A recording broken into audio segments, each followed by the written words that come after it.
In this video I'm going to show you how to delete conversation on Discord.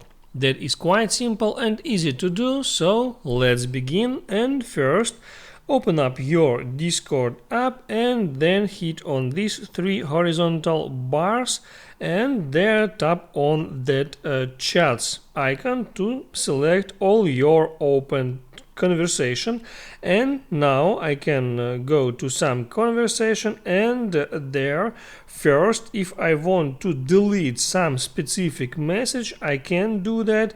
I can just hold down on the message and there hit on delete message and now confirm that action. So I just deleted one single message.